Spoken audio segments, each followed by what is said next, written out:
gua akan bahas mengenai rahasia orang kaya yang jarang mereka mau sebar ke publik. Karena kebanyakan orang kaya yang gua tahu, itu rata-rata semuanya elitis. Mereka kebanyakan itu tidak mau cerita apa yang mereka tahu di luar dari circle-nya. Banyak yang gua tahu, itu punya circle mungkin hanya 5 sampai 10 orang, ya. Dan rata-rata teman-temannya itu semua pengusaha-pengusaha besar juga yang lainnya, dan mereka tidak mau informasi ini keluar dari lingkungannya. Pernah nggak kalian duduk diam dan mikir, kenapa kekayaan itu hanya dipegang oleh segelintir orang dan tidak pernah datang ke tangan kalian? Dan kali ini, di sini gua pengen bongkar rahasia yang orang kaya ketahui, yang mungkin banyak dari kalian di sini nggak tahu. Pernah nggak kalian duduk diam dan mikir, kenapa kekayaan itu hanya dipegang oleh segelintir orang dan tidak pernah datang ke tangan kalian? Dan kali ini, di sini gua pengen bongkar rahasia yang orang kaya ketahui, yang mungkin banyak dari kalian di sini nggak tahu, supaya kalian bisa belajar pola pikirnya itu seperti apa oleh orang yang memiliki aset yang luar biasa besar. Dan mungkin beberapa prinsip dari yang kalian pelajari di sini, itu bisa kalian aplikasikan di kehidupan kalian sehari-hari. Ini adalah pengalaman yang mungkin gue dapatkan dari berbagai macam konglomerat, di berbagai macam industri ya. Kita bisa ngomong dari tambang batu bara, tambang nikel, sawit, tambang emas, perbankan, segala macam industri, ya. Itu gue udah ketemu dan gue udah pernah ngobrol. Orang kaya itu banyak yang keliru, mereka itu bukan cuma sekedar hoki. Tapi orang yang berhasil untuk mengumpulkan uang yang luar biasa, itu bahkan bisa baca peta yang kalian nggak tahu mulai bacanya seperti apa. Banyak orang yang kita sebut kurang mampu, itu ketika mereka mau menjadi kaya dan mereka melihat orang kaya, mereka kan gampang sekali menyebutkan kata-kata yang namanya hoki. Tapi orang kaya itu tahu betul bahwa hoki saja bisa diciptakan. Mereka lah yang lari-lari sendiri, ya, networking, ketemu orang sana sini untuk menciptakan yang namanya hoki. Kebanyakan orang dari kecil tuh diajarkan ketika kita kerja yang rajin, kita menabung yang rajin, ya, kita sekolah yang rajin, kita akan menjadi orang yang sukses. Simple, disuruh nabung, ya disuruh kerja keras, disuruh sekolah. Orang kaya itu hidup dengan aturan yang berbeda dan juga cara yang berbeda. Mereka itu bisa kontrol yang namanya flow informasi dari paling atas. Mereka bisa shaping ya. Bagaimana kalian itu berpikir apa, gimana caranya kalian jadi pribadi yang lebih konsumtif, gimana caranya kalian nggak jadi pribadi yang pengen berinvestasi yang compounding, daripada investasi, kalian mendingan konsumsi ya. Gimana caranya publik itu ngerasa mereka lebih baik untuk beli iPhone ya. Bekas pun paksain aja nggak apa-apa, dibanding mikir untuk berinvestasi. Orang kaya itu mikir, gimana caranya nge-push dunia ini supaya percetakan uang semakin cepat. Gimana caranya bikin dunia ini jadi dunia yang hyperinflasi. Kenapa? Ketika dunia hyperinflasi, orang yang kurang mampu itu akan kesulitan beli makanan, kesulitan beli baju, kesulitan beli tempat tinggal. Di saat orang kaya itu mereka yang punya tempat tinggalnya, mereka yang punya pabrik bajunya, ya, dan mereka yang punya tempat bikin makanannya. Dan yang kalian perlu tahu di sini ya, untuk jadi kaya itu nggak perlu lahir dari keluarga yang kaya. Ini miskonsepsi yang banyak sekali orang-orang kurang mampu itu ngomong, bahwa sulit untuk menjadi kaya tanpa punya apapun. Tapi kebanyakan orang kaya yang gue tahu, ya, jagoan-jagoan di sawit, di batu bara, di kita lihat ekonomi digital, itu kebanyakan dari mereka justru itu mulai dari nol, bahkan dari minus. Jadi kalau lu udah pasang yang namanya limiting belief di otak lu bahwa, "Oke, saya tidak bisa karena saya kondisinya itu berbeda," maka kalian nggak akan pernah nyampe titik itu. Semua rahasia yang gua ngomong di sini, itu sebenarnya bebas untuk semua orang cari. Rahasia ini akan datang untuk mereka yang fokus untuk mencari rahasianya. Untuk mereka yang menolak, "Oke, saya tidak mau hidup jadi orang biasa. Saya nggak mau nih hidup bisa-bisa aja. Saya mau punya uang supaya saya bisa bermanfaat untuk orang lain." Gue dari kecil sekali ya, gue percaya bahwa takdir itu bukan sesuatu yang pasti, tapi takdir itu bisa ditulis, ya. Kita bisa jadi nahkoda atas hidup kita sendiri. Hidup kita itu kan ada outcome, ya, ada input, ada outcome. Hasil yang di ujung, itu bisa kita lihat dari apa yang kita tanam. Kalian nggak bisa di sini kalian tanam pohon pisang, ya, kalian berharap dapatnya apel, atau lu berharap lu bijinya tanamnya apel, lu dapatnya jeruk. Lu tanam apel ya lu pasti dapat apel, lu malas-malasan di usia muda, lu banyak alasan, lu pasti nggak dapat apa-apa di depan. Jangan berharap lu tanamnya apa, dapatnya apa. Hidup itu lu bisa kok jadi nahkoda dari kapalnya. Lu bisa atur arahnya itu mau kemana. Rahasia orang kaya itu bukan ada di hartanya mereka, tapi cara pandang mereka terhadap dunia itu sedikit berbeda dengan kalian semua. Mereka itu kadang nggak lebih pintar dari kalian semua, tapi mereka tahu cara mainin game dan rahasianya itu apa. Semua orang kaya yang gua tahu, itu memiliki pikiran jangka panjang yang luar biasa panjang, ya. Ketika kalian lihat ini sekarang, kalian lihat ini adalah, oke, Timothy ini adalah orang yang berbeda, mungkin dia adalah hasil dari yang namanya hoki, ya. Tapi kalau kalian tahu, ya, di sana itu gua ada buku yang gua simpan dari gua masih kecil. Di buku gua tulis sangat-sangat jelas, ya. 2022 gua mau jadi seperti apa, 2023 gua mau jadi seperti apa, bahkan 2030 gua mau jadi seperti apa. Tapi ternyata gua underestimate kemampuan dari compounding, ya. Jadi bukunya itu yang tadinya targetnya 2030 udah tercapai di 2021, ya. Targetnya 2040 udah tercapai sekarang di 2025. Jadi gua list down di situ, ya. Gua mau punya aset apa aja yang gua pengen punya, gitu. Pemikiran gue dari masih sangat kecil udah sangat panjang. Gue waktu tulis di buku itu gue nggak tahu ya kira-kira gimana cara gue akan mencapai ini, tapi gue punya visinya bahwa itu adalah hidup yang gue mau. Orang kaya itu bahkan berpikir di luar dari hidupnya sendiri, ya. Mereka sudah berpikir generasi ke depan tuh seperti apa, anak-anaknya itu nanti akan seperti apa, yang mereka mau bangun, legasinya mereka mau bangun apa di dunia ini. Gimana caranya gue punya kapital yang bisa bekerja sampai nanti ketika gue mati itu masih bisa bikin kebaikan untuk banyak orang. Mereka lihat itu puluhan tahun ke depan, ya, bukan tahunan. Sedangkan orang yang kurang mampu itu cuman ya besok, lusa mikirnya. Gua ini adalah bukti nyata. Anak kecil yang dulunya pernah bermimpi, ya, dan sekarang itu bisa jadi kenyataan semua mimpinya dan bisa bermanfaat juga untuk banyak orang. Orang kaya itu punya pemikiran untuk selalu preservasi modal. Mereka itu tidak pernah punya kepikiran, "Oke, saya harus jadi kaya secara cepat." Itu tidak pernah orang kaya punya pikiran seperti itu. Mereka itu selalu berpikir yang namanya resiko. Lebih baik mengamankan kapital yang ada dibanding bahkan menggandakan. Yang penting ini nomor satu ini jangan hilang dulu. Rule nomor satunya Warren Buffett adalah never lose money. Jadi orang kaya itu tidak pernah mau kehilangan uangnya. Karena mereka tahu bikin uang itu sulit sekali dengan jerih payah. Mereka itu membeli aset-aset yang berbeda dengan yang kalian beli. Orang kaya itu selalu membeli aset yang dipakai dari orang paling bawah sampai orang paling atas. Contohnya apa? Perbankan. Orang kaya itu banyak yang punya bank. Kenapa? Karena orang dari paling bawah sampai dari paling atas, ya, itu sama-sama butuh kebutuhan perbankan. Mereka kadang sama-sama butuh untuk transfer, ya. Mereka pakai layanan-layanan perbankannya. Apalagi contohnya yang orang kaya selalu punya. Mereka selalu punya bisnis di energi. Kenapa? Karena semua orang dari bawah sampai atas tuh butuh listrik. Lampunya butuh nyala, AC-nya butuh nyala. Orang kaya itu paham betul ya konsep dari leverage. Mereka menggunakan bukan waktunya sendiri, tapi waktunya orang lain. Mereka tahu dunia ini tuh mereka nggak bisa kerjain sendiri. Jadi mereka lebih baik, walaupun hasilnya tuh cuma 60-70%, tapi dikerjakan sama orang lain. Itu lebih baik dibanding diri sendiri kerjain 100%. Karena satu-satunya constraint yang terbatas di dunia ini adalah waktu 24 jam yang dimiliki oleh manusia. Jadi pertama kali yang mereka lakukan, ya, yang bahkan gua lakukan adalah mendelegasi. Kalau orang yang otaknya itu kurang berkembang, mereka kan mikir, "Oke, saya mau kerjakan sendiri. Saya ini orang yang sempurna, saya orang paling pintar." Orang kaya tidak pikir seperti itu. Lebih baik 60% tapi dia yang kerjain bukan saya. Orang kaya itu juga sangat cinta kepada yang namanya krisis. Ini kita bisa lihat dari zaman Inggris dulu. Ketika terjadinya perang, ada beberapa keluarga kaya, ya, keluarga bankir kaya yang menggunakan kesempatan itu untuk justru menjual berbagai macam senjata. Mereka sangat cinta yang namanya krisis. Sedangkan orang yang di bawah itu takut sekali ketika terjadinya krisis. Setiap krisis mereka tuh selalu punya peluru untuk membeli aset-aset di harga yang murah. Ketika perang saja mereka yang ambil semua keuntungan. Ketika inflasi itu terjadi, mereka yang dapat semua keuntungan juga karena semua aset adalah mereka yang punya.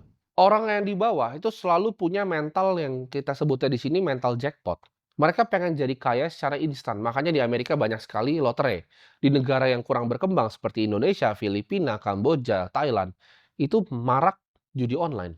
Kenapa? Karena mereka pengen jadi kaya secara cepat. Mereka cuma pengen pencet-pencet, pengen jadi kaya. Mereka itu selalu berharap bisa jadi kaya dengan modal yang paling sedikit. Orang kaya itu fokus kepada compounding, ya. Modalnya bertumbuh aja 10% per tahun, mereka sudah sangat senang. Yang penting tuh nggak pernah hilang, nggak butuh ya. Kayak gue pribadi, gue nggak butuh modal gue itu untuk kali 100. Cukup 8-10% per tahun saja, sudah terima kasih gitu loh. Sudah bersyukur juga. Orang yang di bawah itu ketika dia dapat gaji, dia tukarkan dengan barang langsung. Ketika dia dapat gaji, dia pakai untuk konsumsi. Mereka tidak pernah berpikir untuk membeli aset. Yang ketika nanti inflasi itu naik, mereka mendapatkan keuntungan. Orang yang di bawah itu fokus untuk ikutin tren ya. Ada temannya tawarin, zaman Covid, "Oh ini ada Alkes investasi, ya. Kamu taruh 100 juta, kamu bisa dapat 30 juta sebulan." Itu kan return 30% per bulan, ya. Itu hedge fund paling hebat di dunia pun tidak bisa melakukan itu. Tidak ada yang bisa melakukan itu. Lalu dibuat tuh hitung-hitungannya. Ini macam-macam, ada titip Alkes, ada robot trading, ya. Penipuan-penipuan investasi seperti ini marak sekali ya di kalangan bawah. Dan skemanya ini selalu skema yang sama gitu, teman-teman. Oh, kamu punya pengeluaran berapa? Oh, punya pengeluaran 30 juta nih sebulan. Oke, kamu taruh 100 juta aja, nanti saya kasih 30 juta setiap bulan. Bulan satu dibayar, bulan kedua dibayar, bulan ketiga kabur orangnya. Kenapa bisa terjadi kasus-kasus bahkan seperti binary option? Di mana tuh tebak-tebakan, oke, yuk naik, yuk turun, yuk naik dalam semenit, yuk turun dalam semenit. Karena SDM-nya. Sama juga, SDM di Amerika juga sama. Oh, gesek-gesek-gesek lotre, gesek-gesek-gesek lotre. Mereka berharap bisa menjadi kaya, itu bisa merubah hidupnya. Mereka sukanya bermimpi. Nah, orang kaya itu tidak suka bermimpi di siang bolong seperti itu. Mereka lakukan action, apa yang mereka bisa lakukan untuk hidupnya lebih baik. Dan mereka nggak jauh-jauh, nggak minta 100 kali. Kadang setiap hari, gue cuma mau itu 0,1% aja hidup gue lebih baik. Ya, baik apa yang gue sampaikan di media seperti ini untuk bisa bermanfaat untuk banyak orang. Usaha-usaha gue, investasi-investasi gue liatin dulu satu persatu. Apakah ini perusahaannya masih on track? Apakah ini masih on track? Itu 0,1 aja, bahkan nggak 1% lebih baik setiap hari. Kebanyakan 365%. Cukup 0,1 aja setiap hari. Itu dalam 90 hari, hidup kalian pasti sudah terasa. Pasti ada dampaknya gitu. Ketika gua ngalamin masa-masa sulit, contohnya seperti 2022 ya, ketika waktu itu market itu lagi koreksi, apa yang gua alamin di situ, oke, portofolio gua kena drawdown 30-40%. Total aset ini ngomongnya. Gue cuma mikir, oke, apa yang gue bisa lakukan nih hari ini? Apa yang bisa sedikit lebih baik aja hari ini sampai badainya berlalu. Orang kaya itu beli aset yang tahan selama generasi. Mereka beli properti di tempat eksotis, mereka beli aset yang memiliki kelangkaan luar biasa, mereka beli lukisan yang langka, mereka punya ibaratnya rails-nya dari dunia gitu loh. Mereka punya infrastrukturnya, mereka punya tower telkonya, mereka punya jalan tolnya yang dipakai sama semua orang. Mereka beli tambang batu baranya, mereka punya exchange kriptonya. Mereka nggak bergantung sama yang namanya gaji, mereka membuat sistem, di mana sistem ini bisa membayarkan mereka dividen di saat mereka tidak bekerja. Kalian pahamin sedikit yang gue ngomong di sini ya. Ini perbedaan antara orang yang punya ya rahasia pola pikir orang kaya, sama orang yang nggak punya ya. Ketika krisis datang ya, teman-teman kalian itu yang mungkin sepantaran kalian ya, orang-orang yang gue sebut orang-orang di bawah ini, ketika asetnya itu turun 30%, itu mereka panik, mereka nggak ngerasa, "Oh ini krisis," malah mereka jual. Jadi ketika misalnya uangnya 100 juta, itu jadi 70 juta, mereka jual uangnya. Sedangkan orang kaya akan serokin semua, ya. Karena bedanya seperti ini, ya, teman-teman harus paham nih bedanya. Orang di bawah punya uang 100 juta, oke, mereka dorong semua, mereka ngerasa mereka pengen cepat kaya, uangnya itu pengen jadi 300 juta. Mereka dorong semua uangnya ke suatu investasi yang akhirnya turun 30%. Anaknya ngerengek, anaknya sakit. Mereka butuh keluarin uang 20 juta. Akhirnya mereka jual semuanya, takut lebih turun lagi ketika krisis. Jadi dari 100 ini udah hilang 30 juta di market. Sisa 70 juta, 20 jutanya diambil lagi. Jadi uangnya tuh portofolio hidupnya tuh sisa setengah. Orang kaya tuh tidak operasi seperti itu. Ketika mereka punya uang 100 miliar, 100-nya ini nggak langsung didorong semua.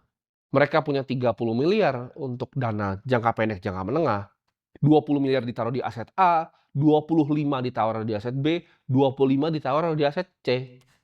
Jadi ketika ada aset A yang turun 30%, mereka bodo amat. Bahkan mereka punya cash 30%-nya lagi, mereka bisa dorong lagi. Ketika krisis terjadi, mereka yang selalu bisa dorong, mereka yang selalu punya cash, mereka selalu punya peluru.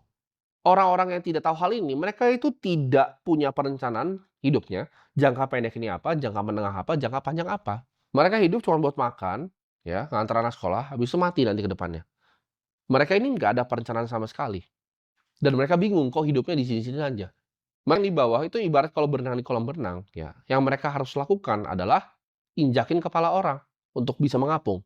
Mereka nggak mau belajar mengapung, mereka harus injekin kepala orang, pegangin orang kanan kirinya. Akibatnya apa? Kompetisi yang di bawah itu yang paling sikut-sikutan, ya. Yang paling sulit itu kompetisi kalian jualan di pasar lagi, bukan kompetisi kalian bikin supermarket.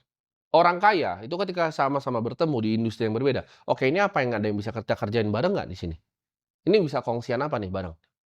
Kita bisa kolaborasi apa untuk bikin bisnisnya lebih besar, untuk kita bisa unlocking value lebih besar. Sedangkan orang yang di bawah itu mereka sibuk sikut-sikutan. Ketika dunia itu lagi euforia, orang yang di bawah itu senang. Mereka sorak-sorai, "Yeay, uangnya naik." Ketika krisis mereka sedih.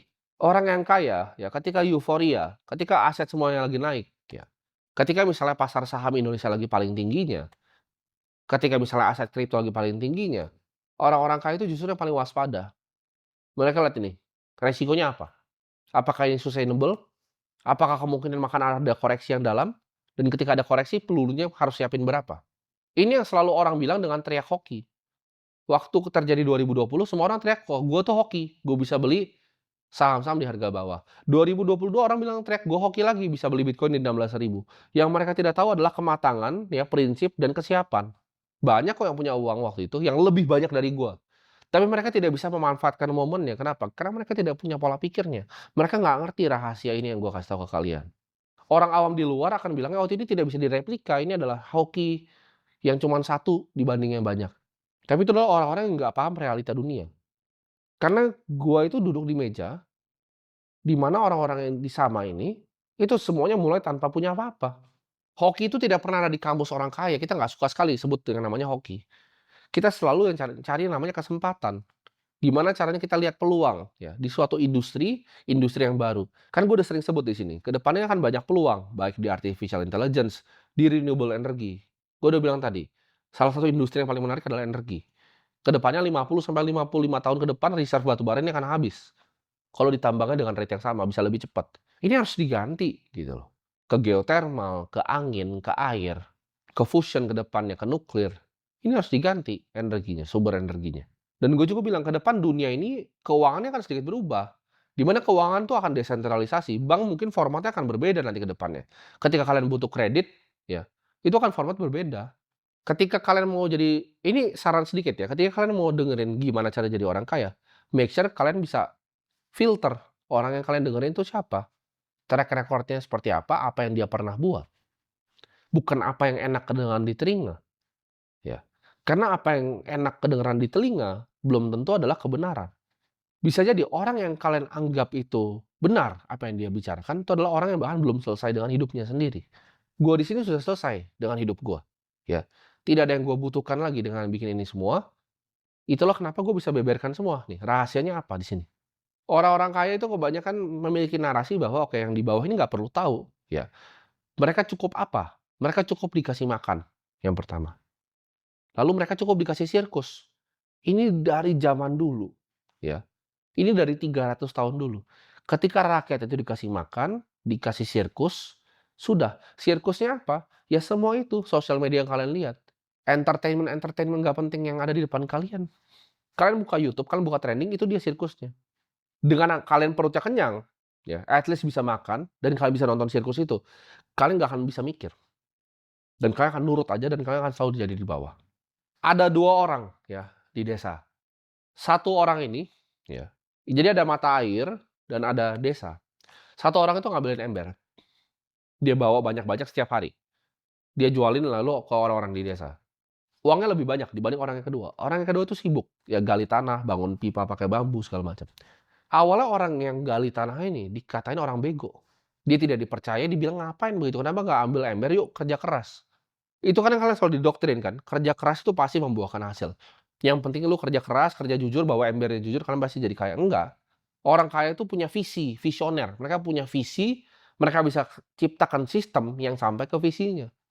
Dia gali, dia bikin, Mungkin 5 tahun, tapi setelah itu airnya ngalir terus ke rumahnya, dia tinggal jualin di depan. Dan orang yang bawa ember bingung, kok dia kerja itu lebih keras selama 5 tahun, tapi yang lebih kaya yang bangun pipa pakai bambu. Itu cara dunia bekerja. Dunia itu bukan lihat siapa yang paling tulus hatinya dalam bawa ember airnya ke desa. Mereka lihat siapa yang punya visi untuk bikin sebuah inovasi. Kaya itu bukan soal kerja keras, kaya itu soal lu punya hal yang benar, di tempat yang benar, dengan visi yang benar, dan eksekusi yang benar. Karena ide itu semua orang punya, tapi eksekusi itu tidak. Orang kaya itu suka simplifikasi. Ya. Simplifikasi itu adalah satu level di atas dari jenius. Ada orang pintar, ada orang jenius, dan ada orang yang simple. Gue paling suka nih yang simple. Kalian tanya, investasi Timothy apa? Sederhana sekali. Punya Bitcoin, ya. Gue punya saham di bank, ya besar sekali, puluhan juta lembar. Gue punya saham di perusahaan batu bara, ya. Gue punya exchange crypto, gue punya bisnis lifestyle paling besar di Indonesia. Jadi jawabannya sederhana, ya. Dulu sebelum ini semua itu lebih konsentrasi. Sekarang kalian berarti cuma satu tangan nih investasinya. Dibanding kalian yang mungkin asetnya jauh dari gue, investasi banyak sekali. Ditawarin teman bisnis ayam ikut, tawarin teman bikin ini ikut, ditawarin ini ikut. Akhirnya uangnya hilang dan bahkan ditipu semuanya. Keep it simple gitu. Di investasi simple, oh target return-nya berapa? Ya sederhana gitu. Perbankannya 8-11% nggak apa-apa, yang penting stabil.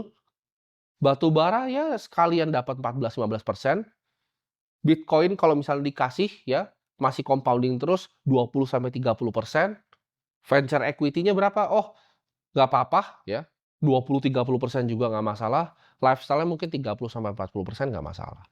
Itu semua dirata-ratain, ending-nya cuma jadi 15%, ya sudah gitu. Sudah sangat bahagia. Jadi jawabannya di sini ya. Apapun yang kalian lakukan itu harus jadi sesuatu yang sederhana. Dan ketika kalian sudah punya satu usaha yang kalian tekuni, kayak tadi kalian udah punya visi nih, oke, airnya ini harus dipakein pipa nih, harus digali nih, fokus di situ. Ya jangan lihat kanan kiri, jangan lihat dia ngambil ember tuh kayak enak dapat duitnya, entar lu lari-lari bawa ember nggak efisien, ya. Energi di dunia itu terbatas, ya. Energi gue di dunia ini terbatas. Gue nggak bisa jadi dua hal gitu. Jadi gue fokuskan energi gue di sini untuk apa? Satu, untuk edukasi bangsa ini, karena hidup gue udah selesai. Tapi real life job gue adalah seorang apa? Seorang investor. Gue dari kecil adalah seorang investor, 15 tahun gue udah jadi investor. Gue udah pengen punya kepemilikan di perusahaan yang akhirnya nanti akan bagikan gue dividen. Gue pengen punya aset yang akan tahan lama, gitu. Gue sudah dari kecil suka koleksi-koleksi barang. Orang itu banyak yang suka untuk lihat hasilnya tanpa pernah lihat prosesnya.